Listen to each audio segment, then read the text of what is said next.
តាមទួនាទីភារកិច្ចជាពិសេសគឺយុទ្ធសាស្ត្រទាំង5ដែលខ្ញុំបានលើកឡើងពីខាងដើមហើយចុចដោយឡែកចំពោះយន្តការត្រួតពិនិត្យគ្រឿងញៀននៅថ្នាក់ក្រោមជាតិយើងមានគណៈកម្មាធិការត្រួតពិនិត្យគ្រឿងញៀនរាជធានីខេត្តទាំង25ដែលនៅក្នុងនោះឯកឧត្តមលោកជំទាវដែលជាអភិបាលនៃគណៈអភិបាលរាជធានីខេត្តទាំង25គឺជាប្រធានគណៈកម្មាធិការត្រួតពិនិត្យគ្រឿងញៀនរាជធានីខេត្តហើយគាត់ត្រូវរៀបចំផែនការសកម្មភាព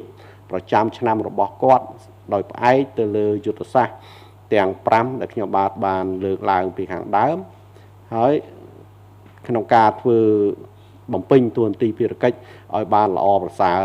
ក្នុងការដោះស្រាយបញ្ហាគ្រឿងញៀននៅក្នុងដែនសមត្ថកិច្ចរបស់បណ្ដារាជធានីខេត្តទាំងអស់នោះនេះគឺជាលទ្ធផលស្នូលរបស់អាជ្ញាធរជាតិប្រយុទ្ធឆាំងគ្រឿងញៀនប៉ុន្តែ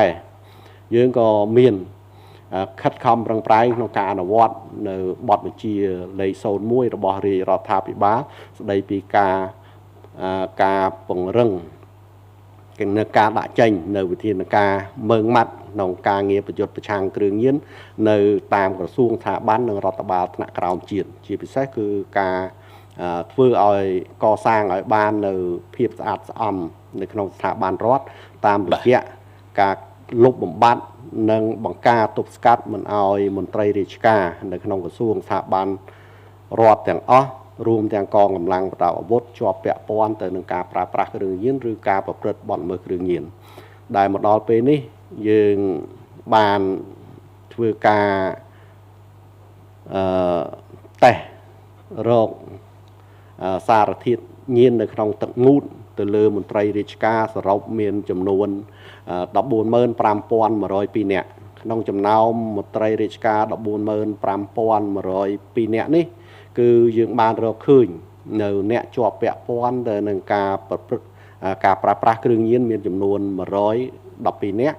ហើយក្នុងចំណោម112នាក់នេះយើងបានបណ្ដេញចេញពីក្របខ័ណ្ឌ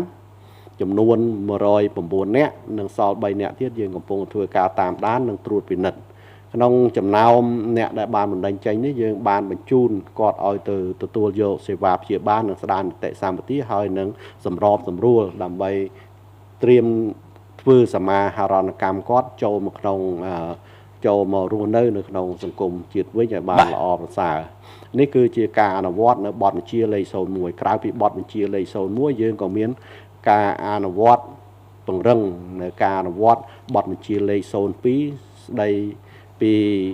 ការទប់ស្កាត់បង្ការទប់ស្កាត់និងការដាក់ចេញនៅវិធានការទប់ស្កាត់ការលក់ការចរាចរណ៍ការតាំងលក់ការនាំចូលការប្រើប្រាស់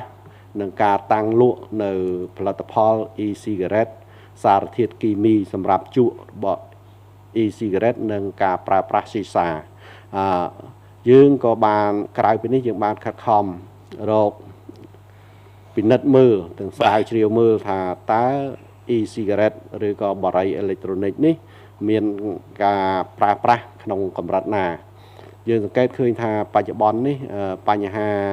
e-cigarette គឺប្រឈមទៅនឹងជាប់ពាក់ព័ន្ធទៅនឹងការប្រើប្រាស់សារធាតុញៀនប្រភេទថ្មីដែលក្នុងនោះយើង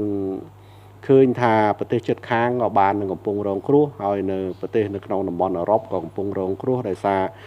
ការប្រើប្រាស់បារីអេឡិចត្រូនិកឬក៏ e-cigarette នេះ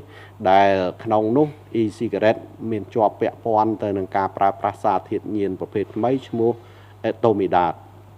Etomidate នេះជាភាសាបារាំងភាសាឡាតាំងហើយភាសាអង់គ្លេសគេហៅថា Etomidate នេះគឺជាសារធាតុញៀនប្រភេទថ្មីដែលមិនទាន់បានបញ្ញត្តិនៅក្នុងច្បាប់ស្តីពីការត្រួតពិនិត្យគ្រឿងញៀនបាទហើយយើងកំពុងតែស្នើសុំឲ្យក្រសួងទៅដល់ក្រសួងសុខាភិបាលដើម្បីរៀបចំប្រកាសក្នុងការដាក់បញ្ចូលសារធាតុញៀនថ្មីប្រភេទ Etomidate នេះទៅក្នុងច្បាប់ស្តីពីការត្រួតពិនិត្យគ្រឿងញៀន